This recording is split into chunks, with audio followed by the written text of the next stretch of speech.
लकड़ी का कटोरा। एक वृद्ध व्यक्ति अपने बहू बेटे के यहाँ शहर रहने गया। उम्र के इस पड़ाव पर वह अत्यंत कमज़ोर हो चुका था। उसके हाथ कांपते थे और दिखाई भी कम देता था। वो एक छोटे से घर में रहते थे। पूरा परिवार और उसका 4 वर्षीय पोता एक साथ डिनर टेबल पर खाना खाते थे। लेकिन वृद्ध होने के कारण उस व्यक्ति को खाने में बड़ी दिक्कत होती थी।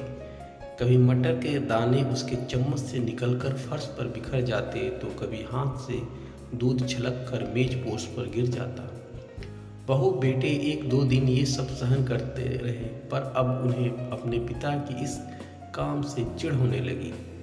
हमें इनका कुछ करना पड़ेगा, लड़के ने कहा। बहू ने भी हाँ में हाँ मिलाई और बोली, आखिर कब तक हम इनकी वजह से अपने खाने का मज़ा किरकिरा करते रहेंगे और हम इस तरह की चीज़ों का नुकसान होते हुए भी नहीं देख सकते।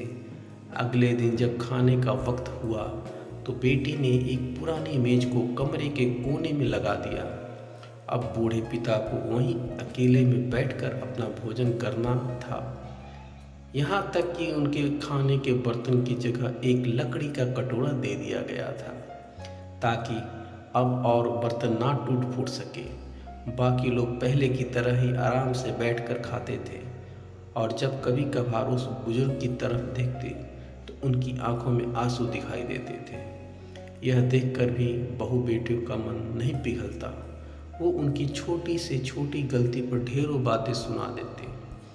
वहाँ बैठा बालक भी यह सब बड़े ध्यान से देखता रहता और अपने में मस्त रहता। एक रात खाने से पहले उस छोटे बालक को उसके माता पिता ने जमीन पर बैठकर कुछ करते हुए देखा। तुम क्या बना रहे हो? पिता ने पूछा।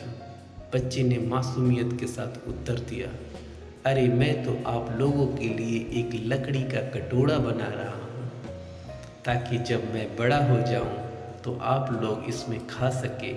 और वह पुनः अपने काम में लग गया। पर इस बात का उसके माता पिता पर बहुत गहरा असर हुआ।